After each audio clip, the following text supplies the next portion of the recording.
One of the things that I've seen with people when they become Orthodox is that they get a lot of time and attention as they're becoming Orthodox. Classes, like weekly classes, and there are some expectations. And then you become Orthodox and it's like, oh, I guess I'm done with class now. What do I do now? You know what I mean? And so it's going to be nice to have more opportunities for people who want to keep learning and discussing and things to do that.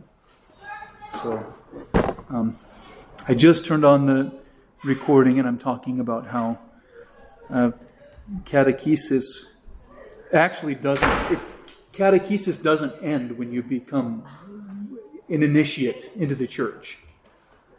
And actually, I've told you guys before, but leading up to baptism in the early church, it would be up to 3 years of catechesis, learning the basics of the faith, but not even being taught about the holy mysteries until after having been initiated into the church.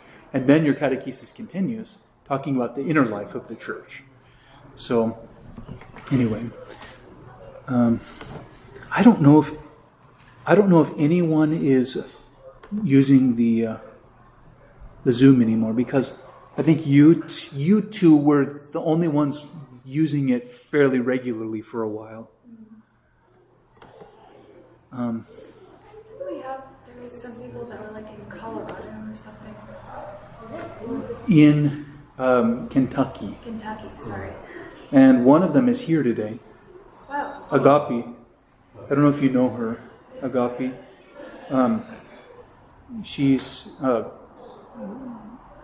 She came here. She was in the Navy, and then she came here from San Diego.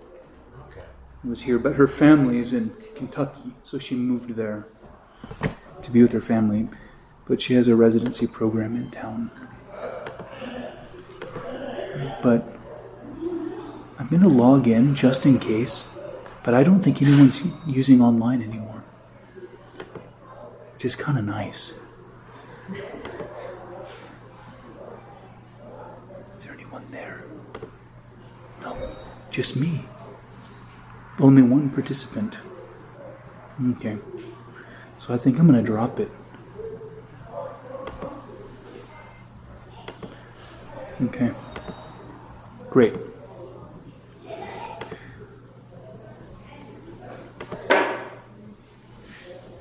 Are you out of here? God bless you and keep you. I'm glad you were able to come this morning. Bye, everybody. Yeah. Okay. Let's do our best to sing the Transfiguration Troparion or Apollytikion. I will lead, and I think I have it memorized. And you know what I encourage people to do, and I've been thinking I need to set you up for success by creating like a page on our website that has the main hymns, the way we sing it with the translation that we use, an audio recording, and the words, so that you could learn them, because it's appropriate during a festal season to sing that hymn like before your meal or during your prayer time together. Before your meal, instead of the Lord's Prayer even, you would sing, "When thou, O Christ, our God, was transfigured on the mountain." And, anyway, if you're crazy like me and you like things like that, but it's good for families too, especially. So let's start with that prayer, or that hymn. And I'll sing so loud that no one will know whether or not you are actually singing the words. Okay? When thou, O Christ our God, was transfigured on the mountain, thou didst reveal thy glory to thy disciples in proportion as they could bear it. Let thine everlasting light also enlighten us sinners, through the intercessions of the Theotokos, O thou bestower of life, glory to thee. Christ is in our midst. Yes, never shall be. Did I ever tell you about the different endings, the little endings that we do with the hymns? So if we're singing a succession of hymns, that style of that hymn is Byzantine style. Byzantine music is two-part music. It's called monophonic because it has one melody line, and then it has what's called an eson. An eson is like, when thou, O Christ our God, was transfigured on the mountain, thou didst reveal. It's a drone note. It's like the droning bass. The droning bass note. It kind of sets the foundation of it. And but the melody is the main sound. It's called monophonic, one sound, as opposed to polyphonic, which is like choral music, like 4-part music, which we've done in the past. If I can't sing multiple part music by myself, but there's another setting that's like, when thou, O Lord, is and you have soprano, alto, tenor, and bass singing together. And so there are different styles of music that are done in the Orthodox, world, in different traditions coming from different cultures. The Byzantine chant is actually the original, although things change and evolve with time. Every time something is taught and learned, it's interpreted and tweaked. It evolves. Things evolve. And thus it is with the chant and the music in the church. So the way we do Byzantine chant is what would be called like modern Byzantine, because we're using Western notation too. And in the original Byzantine chant, it has a different type of notation that has what are called microtones. So we have like our piano scale.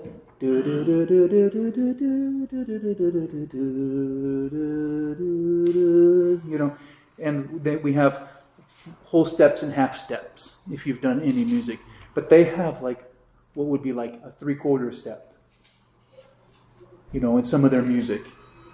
And it's notated and it's sung that way by people who have grown up hearing those. We don't know what that sounds like because we're used to the Western scale and the Western notation system. But anyway, before I go too far on that, when we sing a hymn, a set of hymns, and you hear like the choir is doing the very last one, like when we do right after the great entrance. Let's see if I have their worksheet. Do they have their worksheet from today? Yeah. So today we do the entrance. I say, wisdom, stand upright.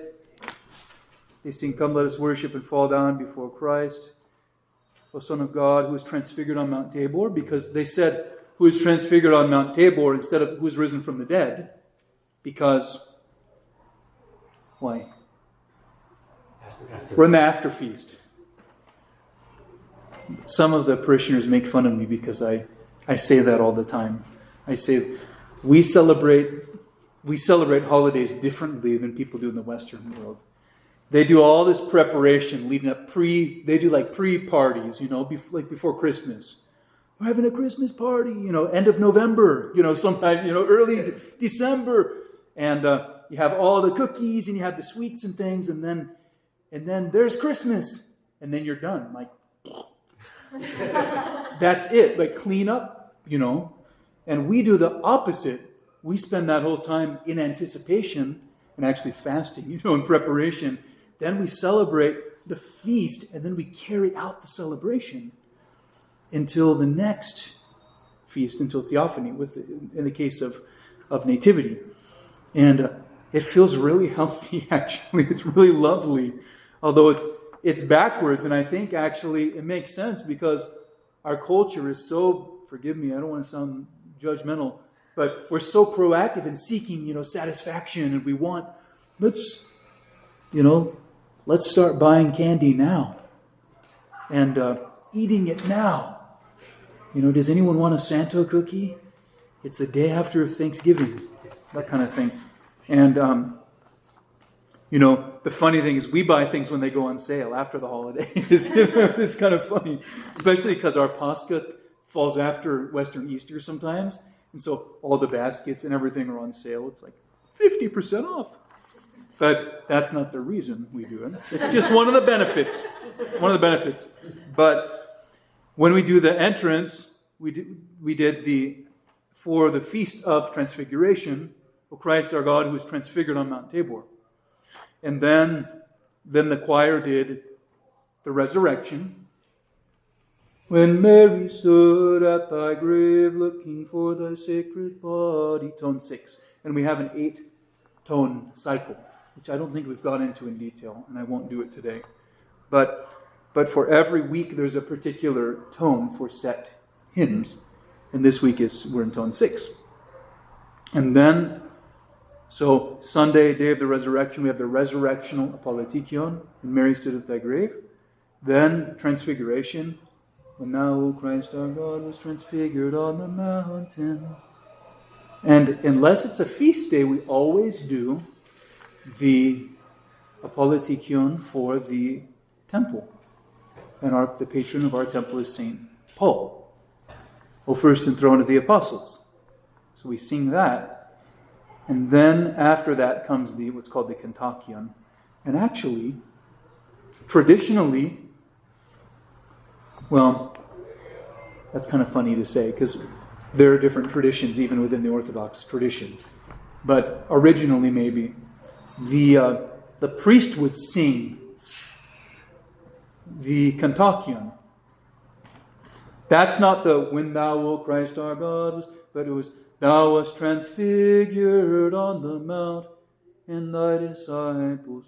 Anyway, that's the one I read during the homily. But when they do the ending of that last hymn, they don't do glory to thee. They do glory to thee. Brings it to a resolve. And it helps communicate to the clergy that they're done. And then I do, let us pray to the Lord. Lord, have mercy, for holy art thou, O God, for unto thee we ascribe glory, and so on.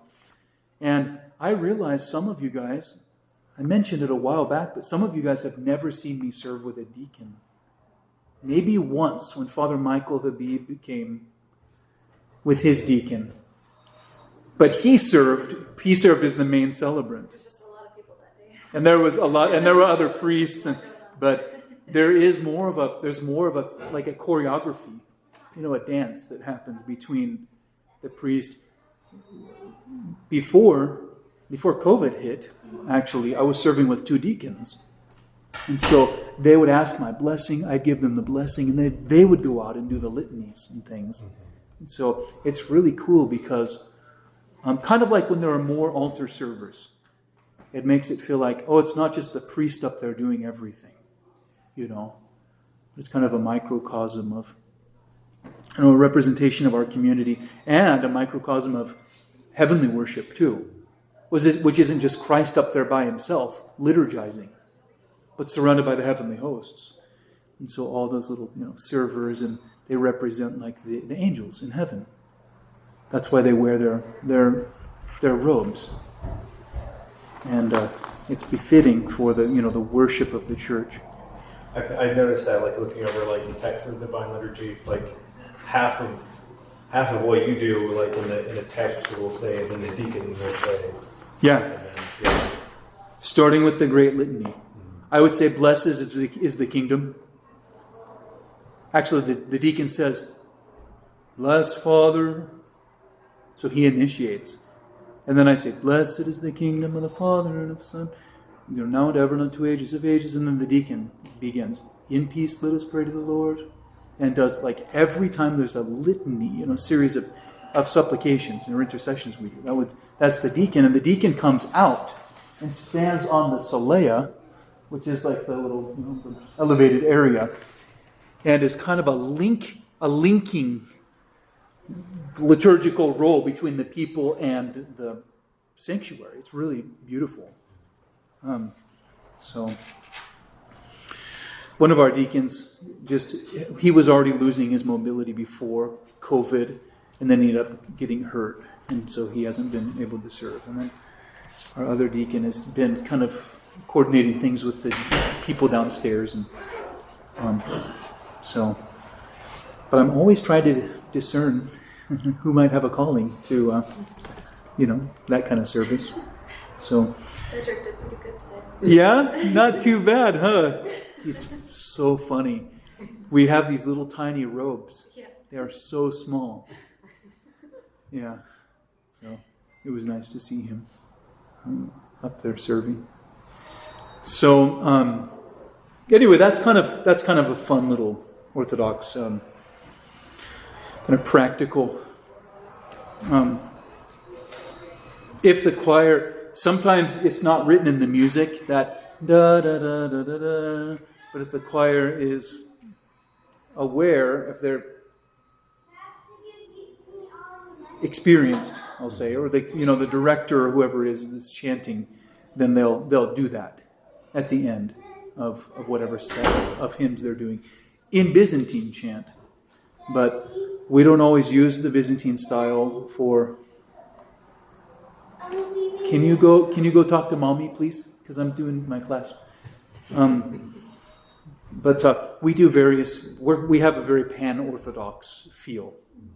If you went to a Russian Orthodox church, you would hear things that sound familiar to what we do here at St. Paul.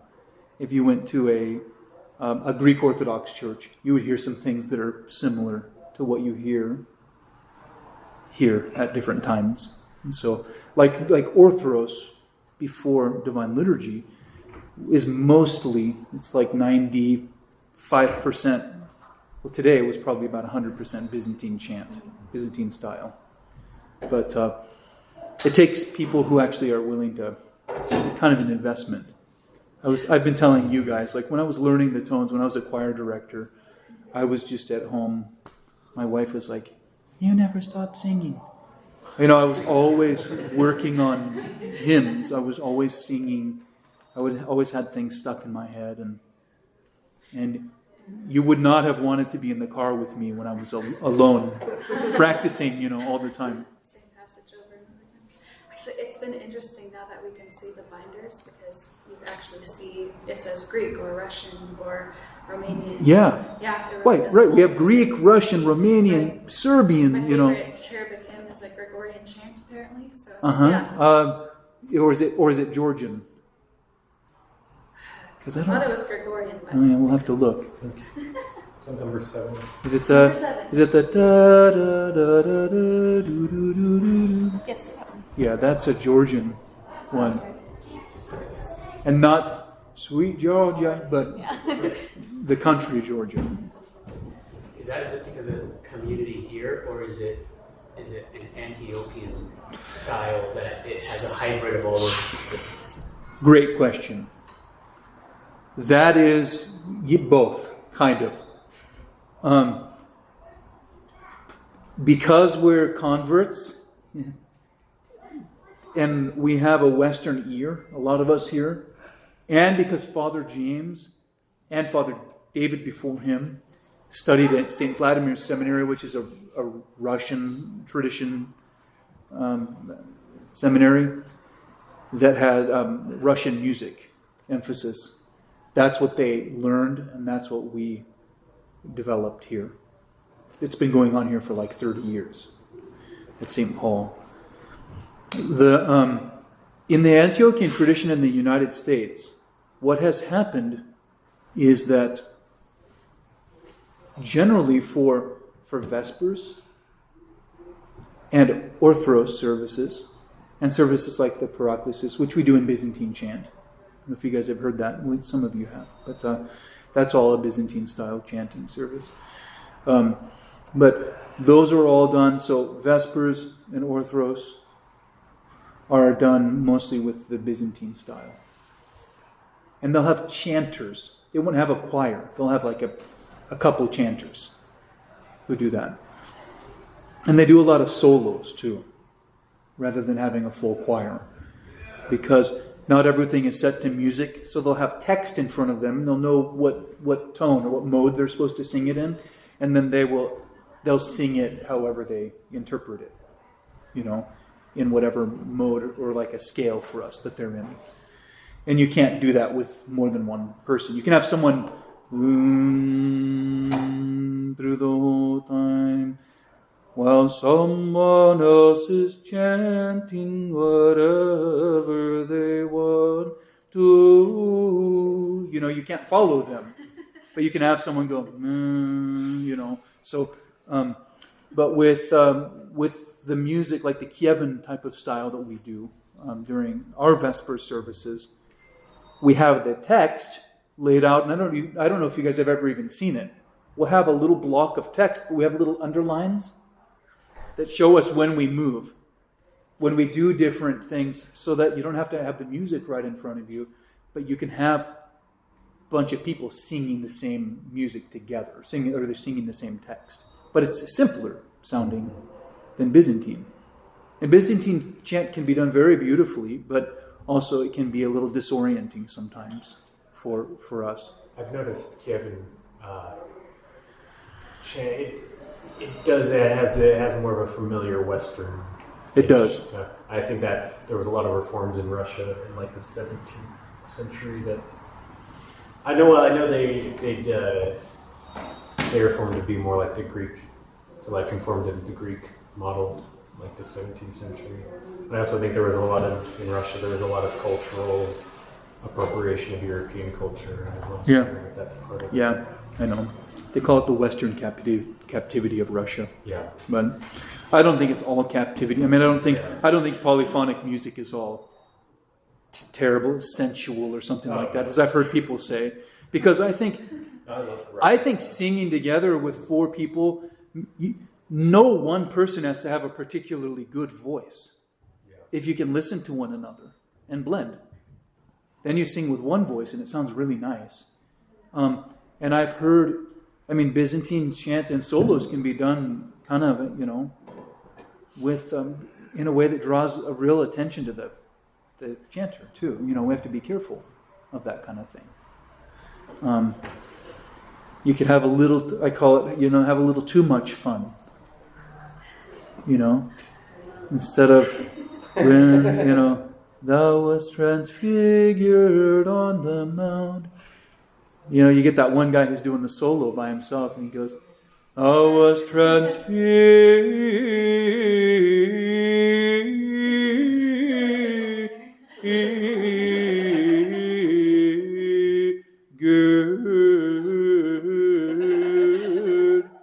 on the mount.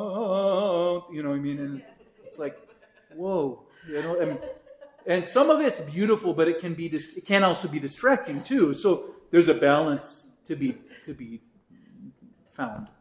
And I love Byzantine chant, by the way, personally. It's like the Russian style is like sweeter. It's sweeter and it's simpler.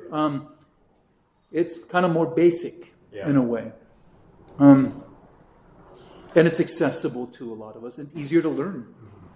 Totally. Rather than learning a modal system that began with a different musical scale that's been interpreted into Western notation, and then it has rules, but then the rules are flexible too. It takes a long time to learn that. You almost need, if you want to have a real Byzantine music program, you need to have someone who really studies it and teaches others how to do it. And for us, like when I became a clergyman and I went and served the liturgy, I have kind of a big voice, when I sing. And I served in front with the bishop there and all the clergy, and they liked the chanting that I was doing during the liturgy, and they were like, "You need to learn Byzantine chant. Do you know Byzantine notation?" And I was like, "It's not practical in my community." If I was I'm the priest or the deacon, and I know Byzantine notation and chant, but no one else does. It's ancient, it's lovely, it can be done really well, but But we also have to think what's practical for us and what's accessible. And I can tell you sometimes if people came in to our building and they heard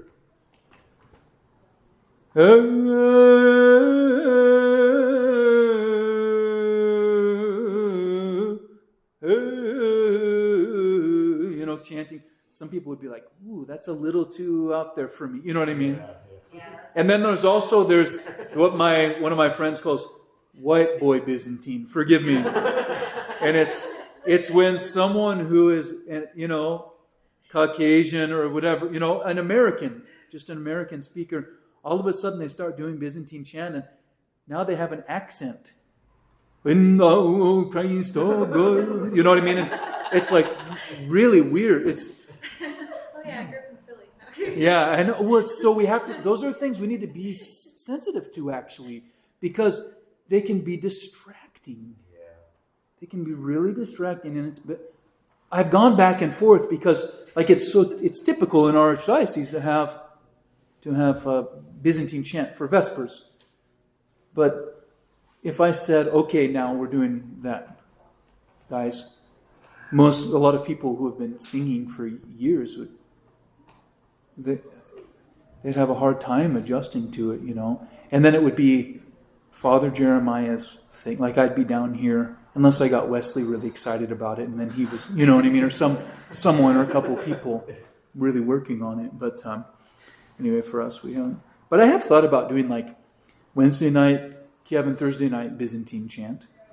But then I'd have to have at least a couple people who are working on it, so that it's not just all about me going back and forth all the time, because I think that can be. People like it when I come and sing with the choir sometimes, but it can be distracting too if the priest is bouncing around all the time. So anyway, interesting things about chanting.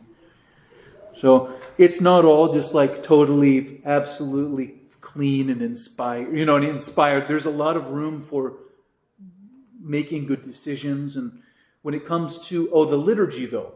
So in the Antiochian tradition in North America, what has become more typical is for there to be a full choir.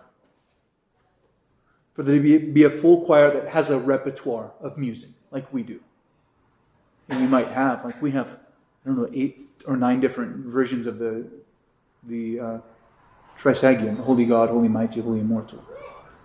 And a bunch of different versions of the cherubic hymn and what's called the anaphora. And so, anyway, that's a part of that's a reflection of the cultural heritage, the kind of the melting pot character of the United States. And it's nice because then you're not just having the same, 2 people sing everything as well. And with choral music, unless it's really fancy, a lot of people can sing along too. We should. Almost everyone can sing along with Holy God, Holy Mighty, Holy Immortal. You know what I mean?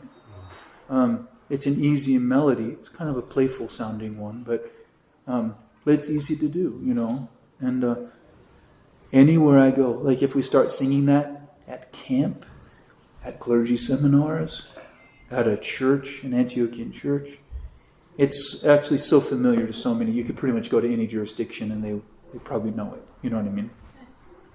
So, anyway, some insights on those kinds of things. So, any other thoughts or questions? No? So I do like pulling from all the traditions. It does Yeah. have more universal feel. It is. I like to call it pan-Orthodox, because it does. It reflects the universality of the Orthodox faith. And we really don't have a uniquely American expression of Orthodoxy at this point in time. Because we're so young in the U.S. Even our country is so young, So I do too. Yeah, I appreciate that. I have a friend who's a monk. Now he's at the monastery on Vashon Island, but he was in California, and he did a recording of. Bye, God bless you. I'll see ya. He did a recording of some of his own versions that he felt like were like American kind of versions, almost folk, like drawing from American folk traditions and applying them to Orthodox hymns. His name is Monk Martin, Father Martin Gardner. He was at St. John Monastery in Manton, California. The eyes of all look to thee with hope, I think is the name of the recording, and it's good. Do you say he was like Appalachian? No, so someone else did that one. Another one did that. Remember that? Christ is risen from the dead, trampling down death by death. Yeah, that was, I know his name. He's a choir director. I think he's down in California, San Diego, who did it. But there are little things like that popping up. But we have to make sure they're not corny. Yeah. You know what I mean? Because they can be. Or like, what did you say? Cringy? Cringe? You know what I mean? And some of it can be a little too fun. There's a difference between fun and too fun. I really love that Appalachian melody. Yeah. It's actually like, as far as like growing in actually American Orthodox identity, I think that's going to be a part of it, is like incorporating. Yeah. I don't see that we're going to have a unique American tonal system. Mm-hmm. I just don't. I don't think so. But I think we're going to start seeing hymns. That have a more American, Western character. But they have to be prayerful too. They have to be, sober and appropriate in a way. Doesn't mean they can't be joyful, but there has to be just a good balance. Yeah, that's just like how I felt about that melody, that appellation to me. It fit with the Divine Liturgy. It fits with everything else while maintaining it is like American, but it also it still feels like it fits in the church. It doesn't. It's not like compromising orthodoxy somehow in order to make it fit with our culture. Yeah, which is something we don't want to do. We're not trying to do that. We're not trying to conform Christianity to our American culture. Yeah, but we are trying to communicate it in a way that that makes sense to some extent to people, without changing what it is that we believe. So, but there are ways. There's room for creative expression. Yeah. There is definitely. So, okay. I don't know how far we're going to get on this chapter, and this chapter in our book. Do you guys want to share? You have one. Here you go. Did you want to talk subject that you Oh yeah, heaven and hell. That's right. I forgot about that. Did you guys read about it? Yeah. The gates of hell are locked from the inside. The gates of hell are locked from the inside. Yeah. I don't know. I think I heard It sounds like something he would say. Yeah. It's a very different view of hell than the Western view of hell. I have a friend who's now a priest, and he said it was the Orthodox view of hell that converted him to Orthodoxy. He loved Christ, but he could not reconcile the idea of there being an experience of the afterlife in which people are just subjected to the wrath of God for all of eternity, as if God were taking pleasure or somehow in punishing people, for all of eternity, or subjecting them to, endless tortures.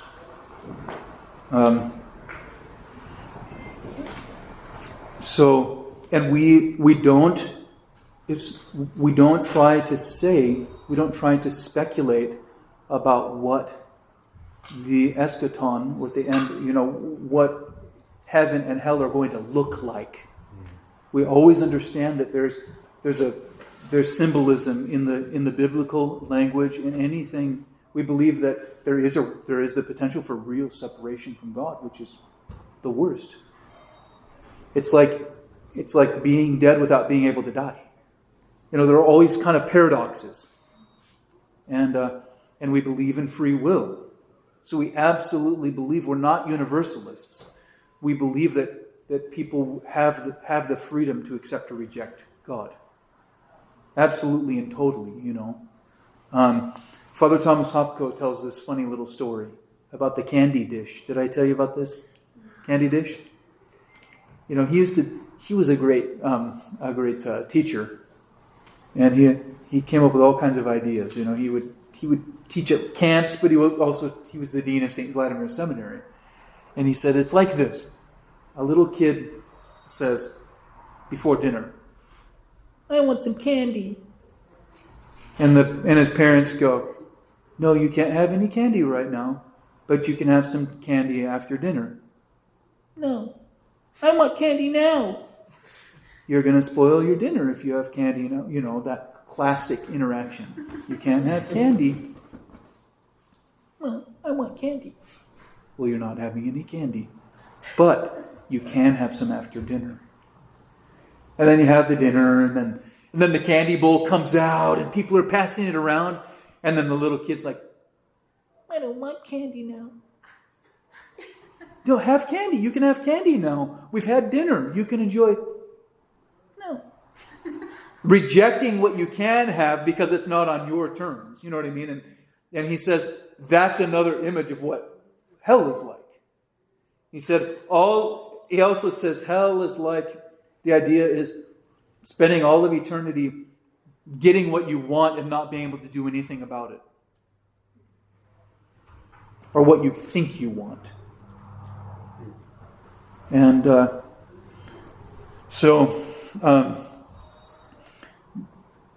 but we don't believe in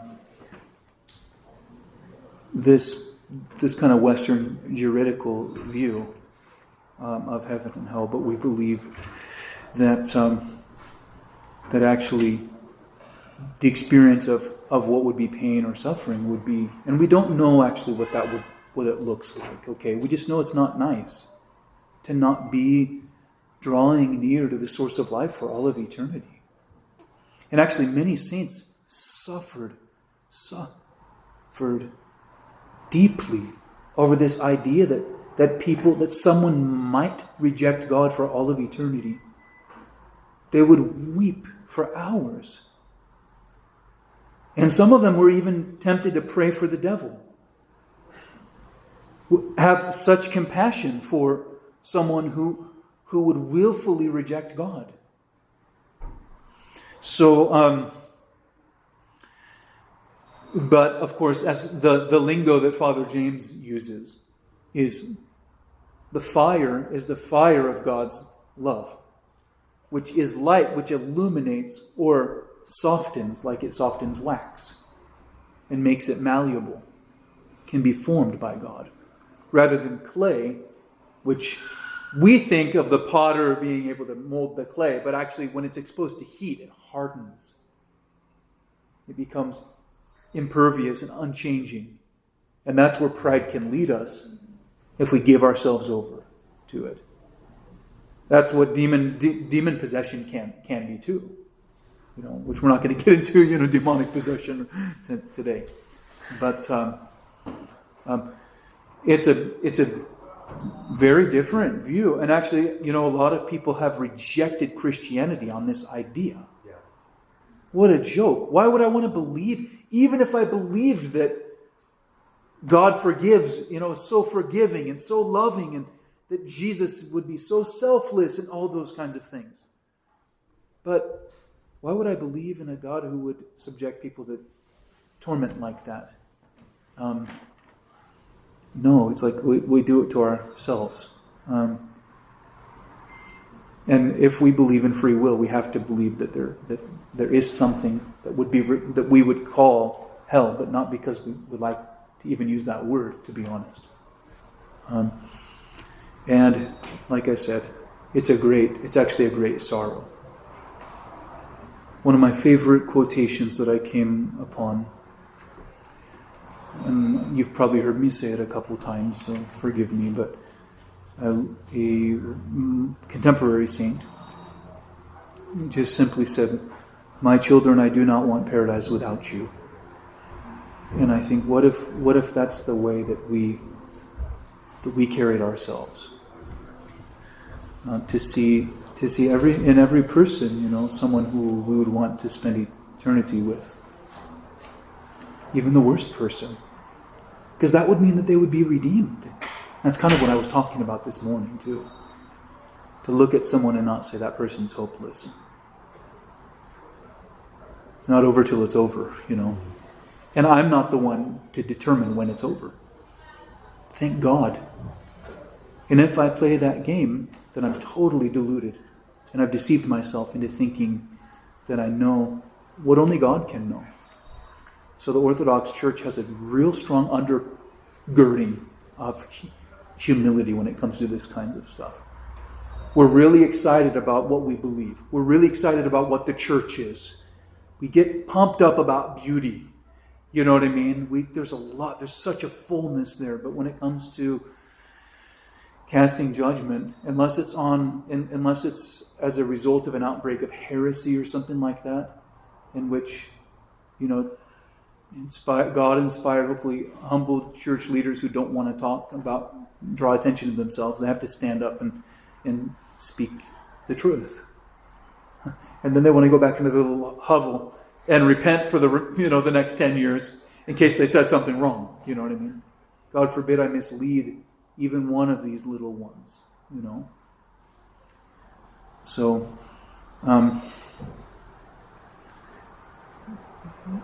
do you guys have any more questions about that?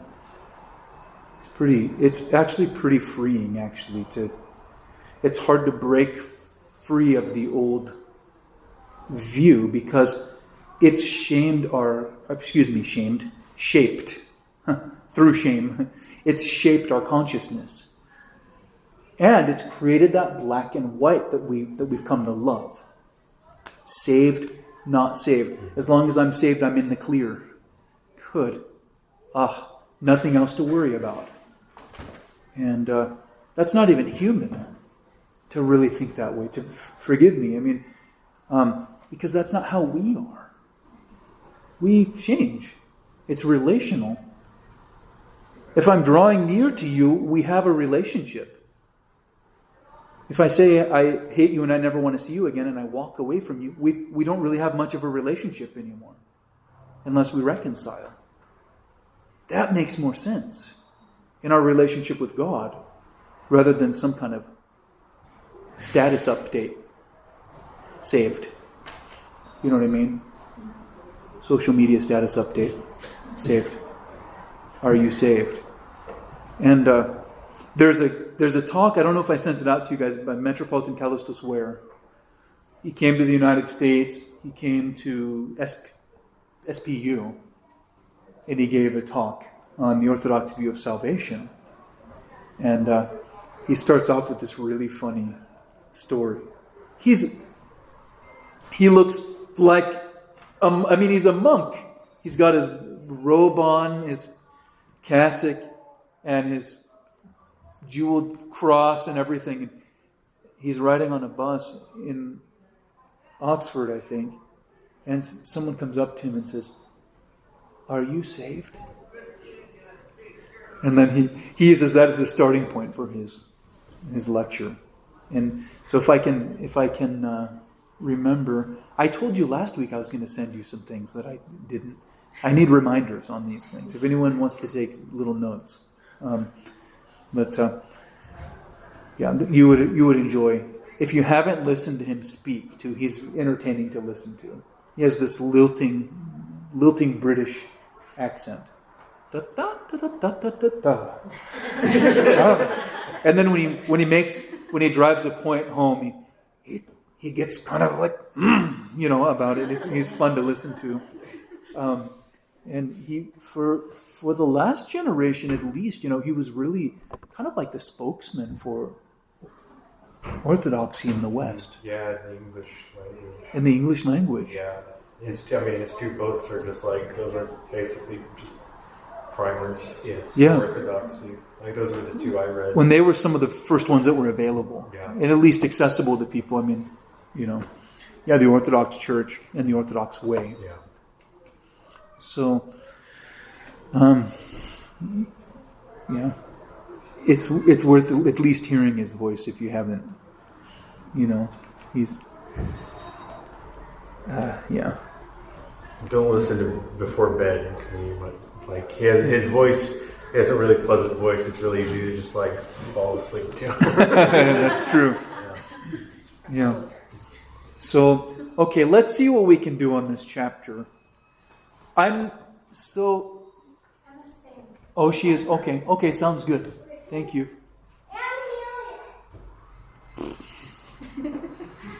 That's my son. He still does it when he comes for communion every time. He'll receive Holy Communion and then he'll say, "I love you, Daddy." So, it's really cute. This chapter is maybe one of my least favorite ones in the book because it's more of his more of the author's personal opinions. So, I don't know how much I'm going to stay on the text or on the script, but there are some things that he says that I really like the first sentence. Living an Orthodox life in a secular world, and then the little subtitle is, "To be faithful Orthodox Christians, we must live according to the light that God has given us and share that light with the world." And that's true. Let your light so shine before men, that they may see your good works and glorify your Father in heaven. And he says, being an Orthodox Christian is the greatest privilege in the world.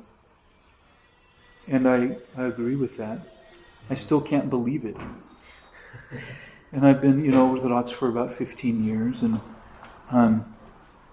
there's such a fullness, and it's a never-ending adventure, and it's hard, but I find a consolation in that because there's work to be done. It's wonderful. Wonderful. And, your rocket, you get a little rocket boost. It takes you up into the next area of the atmosphere, and then you kind of float there for a while, and then you get another little boost, with time. And, and it's constantly humble. Some debris will hit your vessel and scare you a little bit, and then you realize it's, there's a little lesson to be learned. But it's so wonderful. So we've been entrusted with the most beautiful treasure, the truth about God, about the world, and about ourselves. We have the writings of the Holy Fathers and the counsels of grace-filled monks and nuns to guide us. We have the opportunity to stand before God, our Creator, and worship Him in spirit and in truth, receiving from Him the very life of the Holy Trinity. And to be initiated into the life of the Trinity. Psalm 148 says, "Let them praise the name of the Lord, for His name alone is excellent. His glory is above earth and heaven. He also exalteth the horn of His people, the praise of all His saints, even the children of Israel, a people near to Him. Praise ye the Lord." And,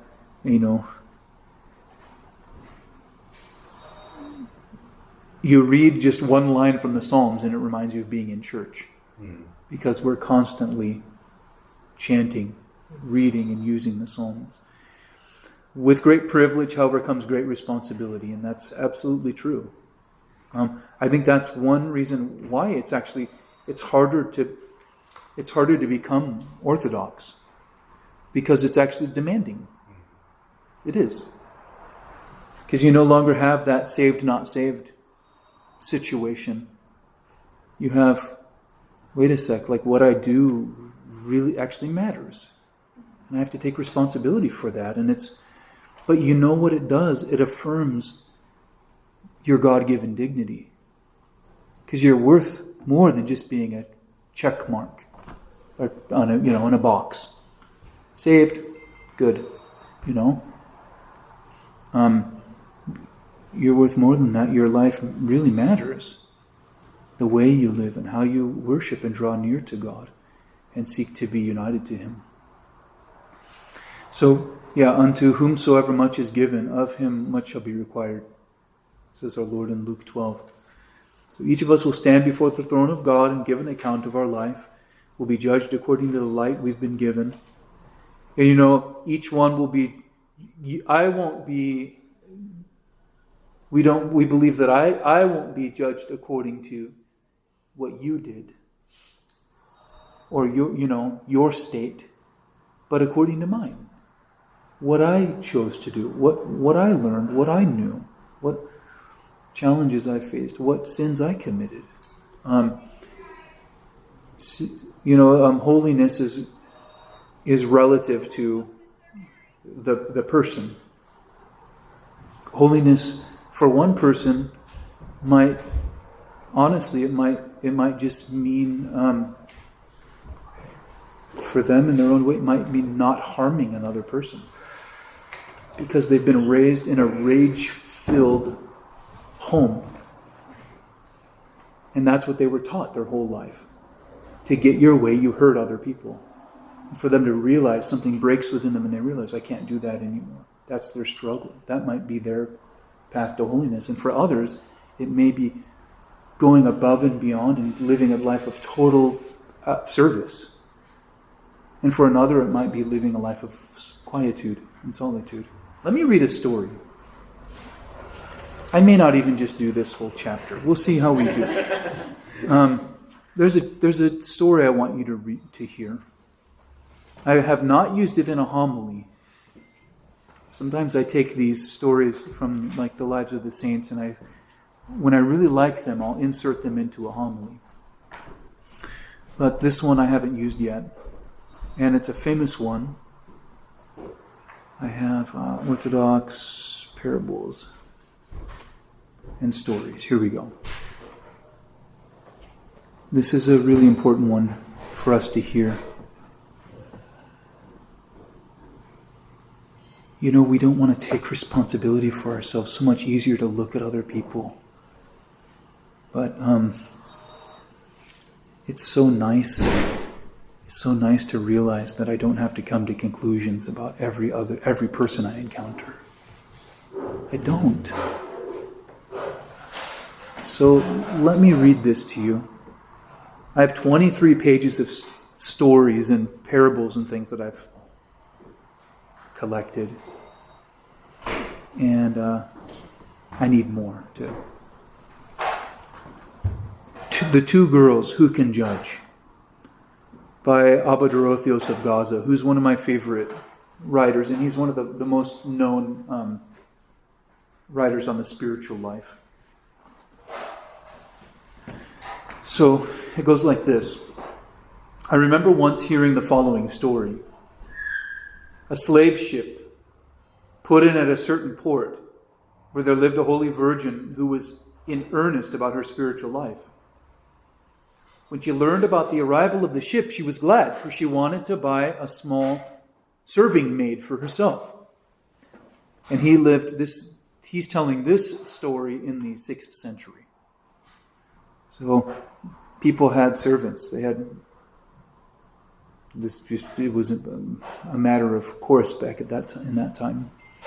She thought to herself, I will take her into my home and bring her up in my way of life, so that she knows nothing of the evils of the world. Basically decided to save an orphan and raise her up in a virtuous life, like a monastic kind of life. So she sent and inquired of the master of the ship and found that he had 2 small girls who he thought would suit her, whereupon she gladly paid the price and took one of the children into her house. The master of the ship went away. He had not gone very far when the leader of a dancing troupe met him. The man saw the other girl, paid the price, and took her away. So two girls, one went to the home of this virtuous woman, and another went with this bohemian kind of dancing troupe, gypsies.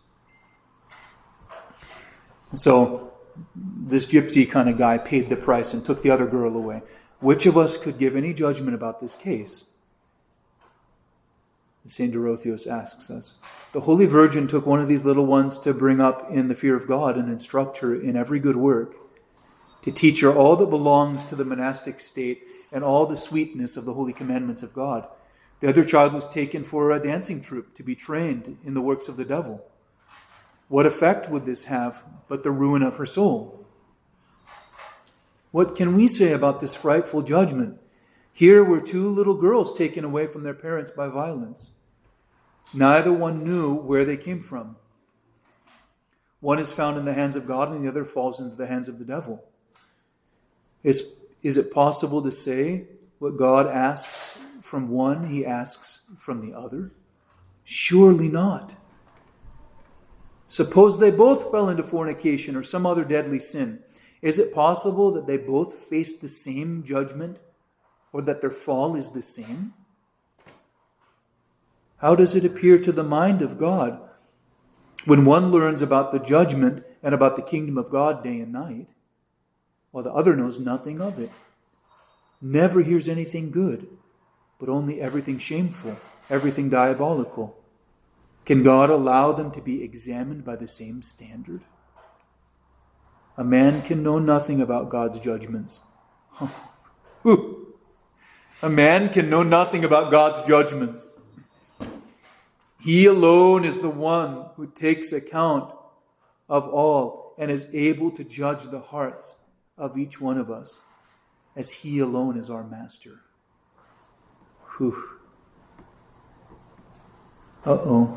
We better stop playing games then, huh? There's another story. Should I read it? On this same, since we're having fun here. We're having fun, but not too much fun.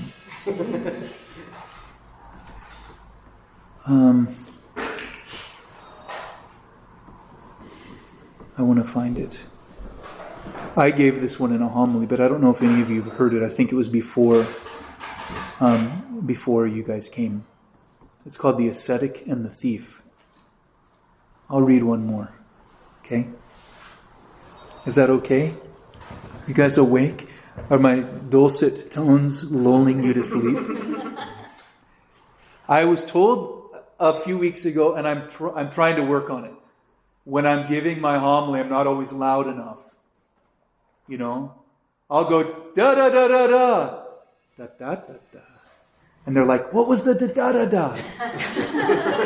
It must have been really important. So I'm going to try to work on that. And I apologize.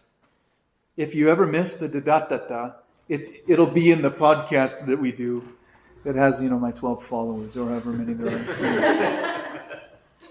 So the ascetic and the thief. This is another one that just blows our judgments out of the water. And it does not mean that what we believe doesn't matter. It just means that judgment is God's. Just like in that last story. Each one will be judged accordingly. I heard this from my father confessor, actually, when we were doing a youth camp together.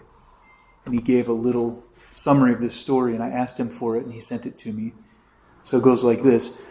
There was an ascetic elder, so like a monk who lived in the desert, who had been leading an ascetic life in a desert place for 70 years.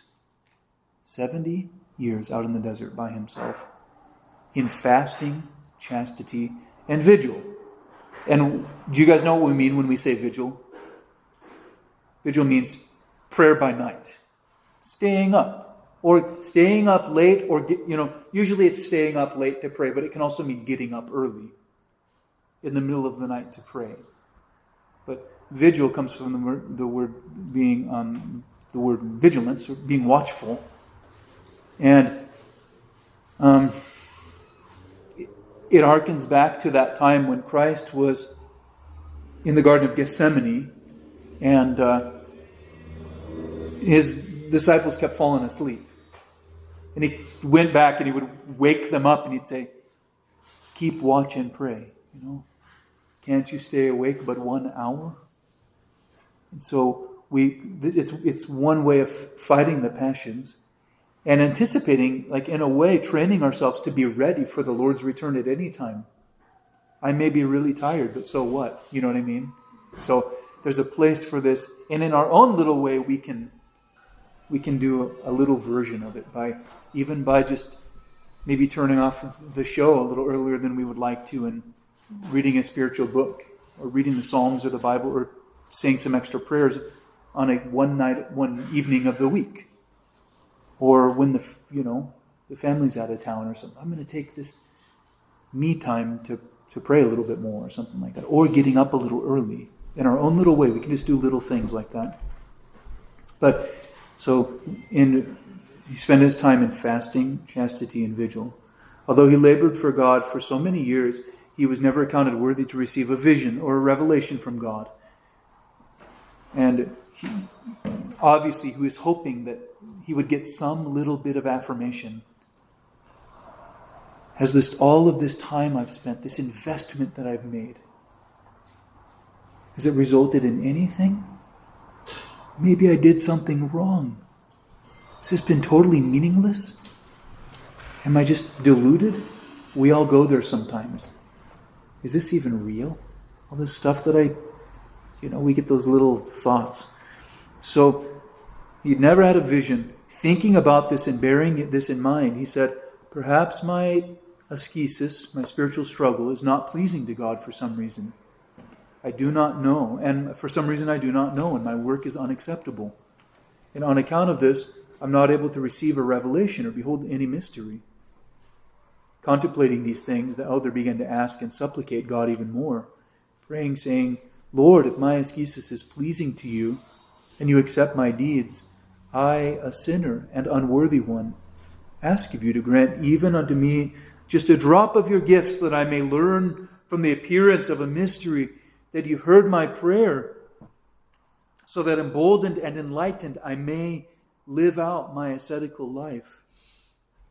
Like I said today, he's asking for a cookie. Just give me a little cookie, please, or maybe half of one. I don't even care. It could be a little Russian tea cookie. Not a huge chocolate chip. As the holy elder was praying and asking these things, he heard the voice of God say to him, if you desire to see my glory, go to the inner desert, and mysteries will be revealed to you. When the elder heard this, he went out of his cell and went far from there. A thief then came across him, who upon seeing the Abba, violently rushed at him, desiring to kill him. And when he caught him, he said to him, it's a good thing I ran into you, elder, so that I can finish my job and be saved. For we thieves have this custom and law and belief, that he who commits 100 murders will surely go to paradise. So I, having labored hard, have murdered 99, and lacking one more, I have tried hard to finish my 100th and be saved. So I really owe you and thank you, because today I will delight in paradise because of you. And when the elder heard the thief say these things, he was beside himself and was afraid at this sudden and hopeless temptation. And turning the eyes of his mind toward God and reflecting on these things, he said, is this your glory, Lord and Master, which you have promised to show me, your servant? What counsel is this you have given me, to leave my cell and be informed by this dreadful mystery? With such gifts you pay the recompense for the ascesis which I underwent for your sake? Now I truly know, Lord, that all the labor makes me want to cry. All the labor of my ascesis was in vain, and every one of my prayers before you was considered as abhorrent and a desecration. He's having a real pity party, but he really felt that way. However, I thank you for your philanthropy, Lord, that as you know best, you chastise my unworthiness as is needed because of my uncountable sins, and you have given me over to the hands of a thief and a murderer. Oh, he's resigned. Saying these things, the pitiful elder thirsted greatly and said to the thief, My child, since I am a sinner, God has given me over to you for you to kill me, and for you to have your way as you've desired, and I to be deprived of life as the evil man that I am. For this I ask you to do me a favor, a slight wish, and give me a little water to drink, and then cut my head off. When the thief had listened to the elder, willing to fulfill the elder's wish, he put his sword back into its sheath as he had been holding it out. And he pulled out a flask from his bosom and went to the river that was close by so as to fill it up and take to the elder to drink. And there where he went to fill the flask, he gave up his soul and died. So when a little time passed, and the thief did not come, the elder pondered and said, Perhaps he was sleepy and fell asleep, and that's why he's so slow in returning, and I will be able to flee to my cell.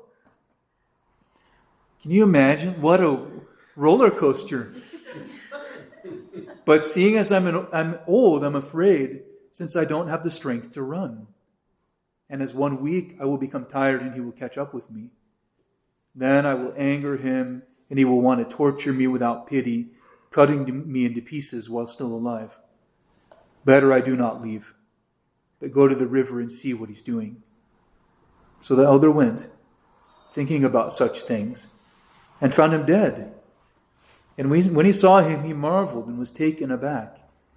And lifting his hands toward heaven, he said, Lord, who loves mankind, if you do not reveal to me this mystery, I will not lower my hands. Therefore, pity my toil and reveal this thing to me. I still don't know what in the world is going on here. As the elder prayed these things, an angel of the Lord came to him and said to him, Do you see, Abba, this dead man who lies before you? For your sake he was taken by sudden death, so that you may escape and he not kill you. Therefore, bury him as one saved. For obeying you by returning his murderous sword to its sheath in order to bring you water to quench the flame of your thirst, he pacified the wrath of God and was accepted as a worker of obedience.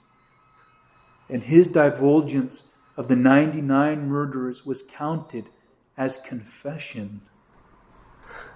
Therefore, bury him and consider him among the saved.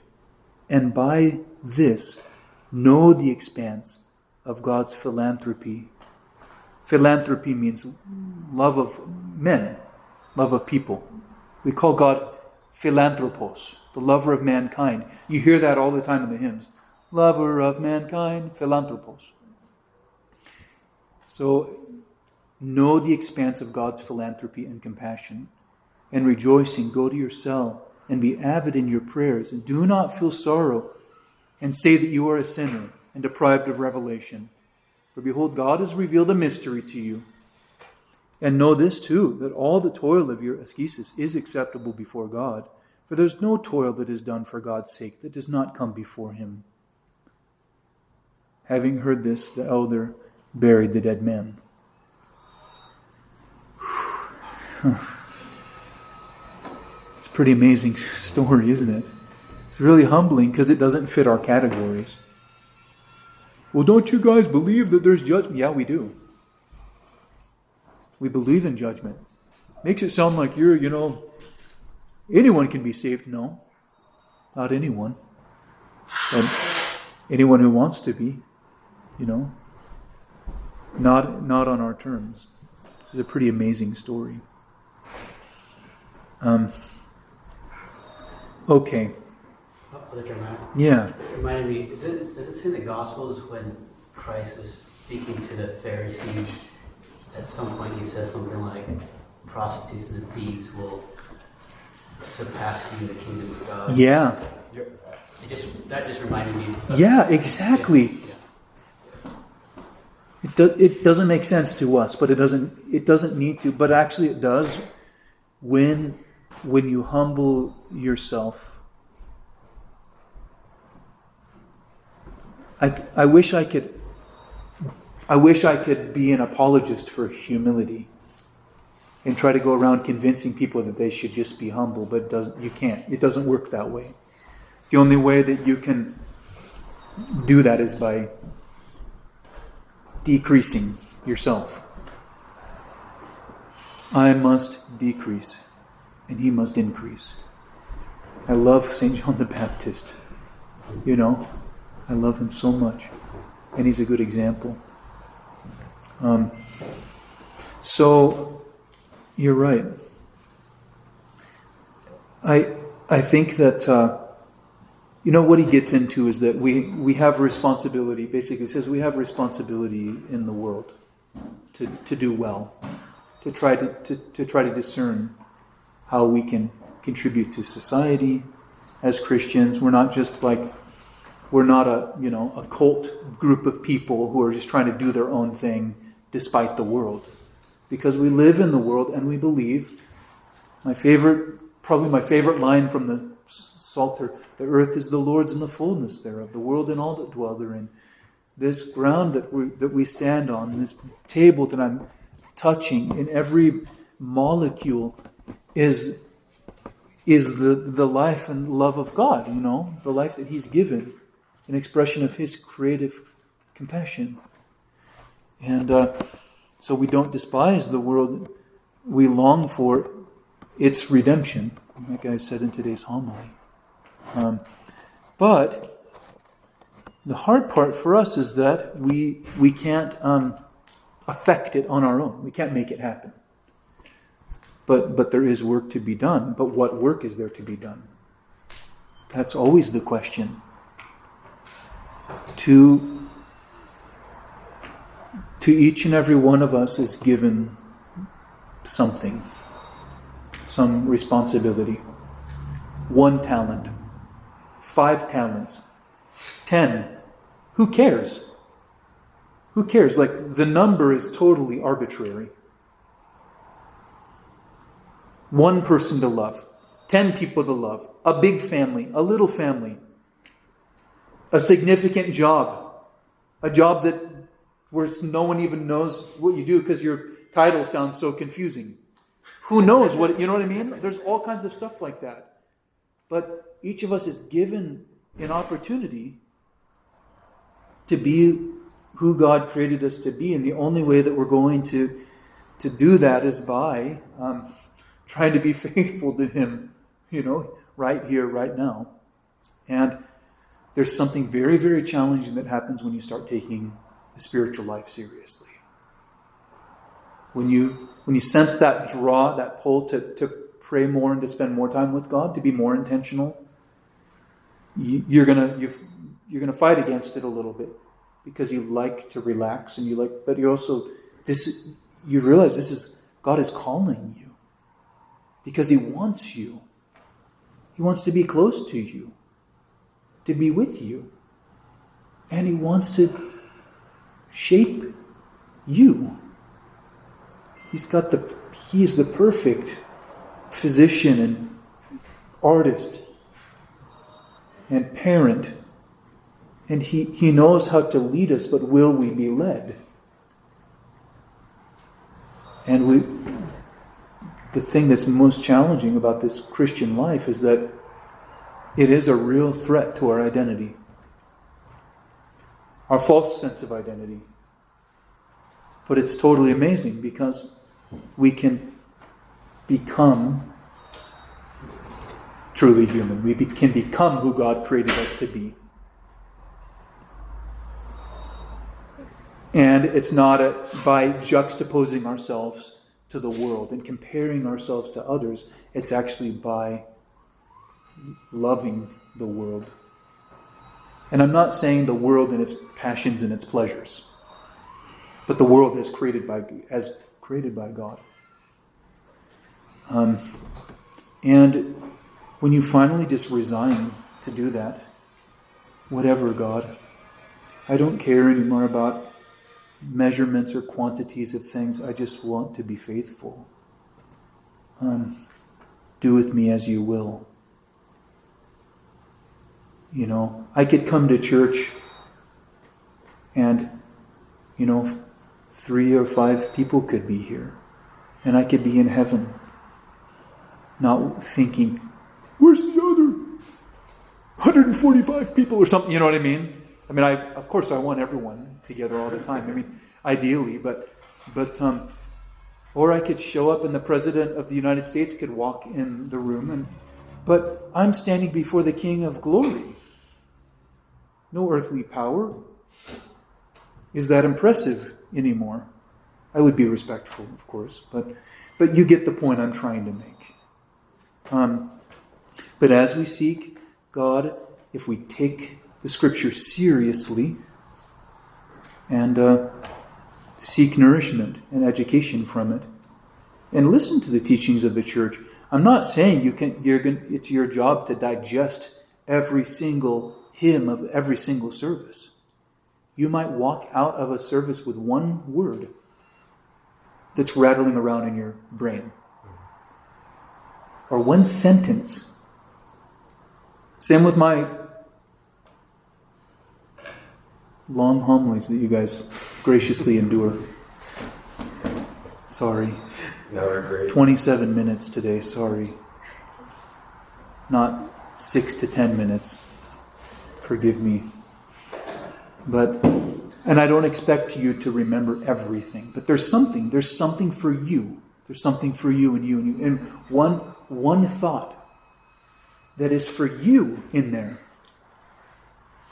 To be honest, I mean, for example, as a priest, I'm not up there just to entertain myself. When I'm giving a homily, I prayerfully, honestly, I worry, am I even going to have anything to, believe it or not, anything to say? Because what can I say? I don't know anything other than I'd rather just read a patristic homily every time. But part of it is my job. My job is to convey something that's, uniquely to you. And from me as an outgrowth of our life together in this community. I was really struggling with that last night. What am I going to say? And thankfully it came together. But the idea is that, there's something for you in the hymns, in the service, in the teaching, in the homily, in reading of Scripture. And kind of like when you're getting to know someone and you sit down and have, an hour-long conversation with them. You don't know everything about them. And you don't remember everything you talked about. It takes years. Oh, yeah, I remember that story. I told you about that once before. Oh, yeah, sorry. You know what I mean? It takes time. Same with growing in your acquaintance with the Scriptures and with the services of the church and drawing near to the, entering into the mystery of knowing the lover of mankind, God. Then out of that comes a little measure of discernment. A little teeny tiny, I'm telling you, you have to be so humble. A teeny tiny measure of discernment.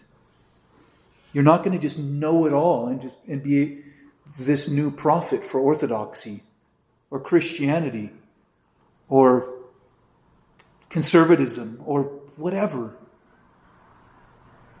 A teeny tiny bit of discernment that's going to demand something of you to change. I need to do something, and you're probably not going to want to do it, But you do it because you love God. And you do it because it's right, and you're seeking to be faithful.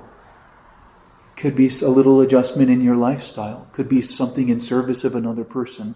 But one little teeny tiny opportunity to discern and do something and act on it will lead to another one. if you trust God and if actually you believe that He implanted a conscience within you. It's a gift that God has given us. Sometimes we would rather stand in the gray area between right and wrong. And there isn't always an absolute right and wrong. I mean, I've joked with people a little bit, like when you get out of bed in the morning, should you take your first step with your right foot or your left foot? You did? You didn't. It's Tuesday. You have to do your left foot. No, you know what I mean? Don't get caught up in weird psyching yourself out like that. But God will, when it comes to certain things, we have to believe He's at work in our lives, and He wants to guide us by the grace of the Holy Spirit, and He wants to strengthen us by this life that we share with one another. We need to take each other seriously too, in each other's spiritual life. We're responsible for each other in this little community of ours. And I think that's what it's going to take in the days to come too. We're going to need the most precious holy mysteries that the Church gives us. We're going to need to connect the dots between what we do here and what we do at home, making prayer a priority, and try not to compromise our faith, too much. Especially with the upbringing of our children. This is a really, really hard one. Really hard to discern. And we really need to ask God how to raise our children. We really have to. And listen to that when He gives us that little tiny... I just got hit with one of those, like a wrecking ball, actually, this week. I won't tell you what it is. Very kind of personal, but something, nothing like we do crazy, but a change I need to make, and it happens. And if you take God seriously, and if we take one another seriously, then we'll actually mature. And maturation results in not just a great sense of self-satisfaction, but awe before God, the desire to suffer alongside other people, to be compassionate, and even greater humility. Why me? Like we were saying, orthodoxy, to be an Orthodox Christian feels like the greatest gift.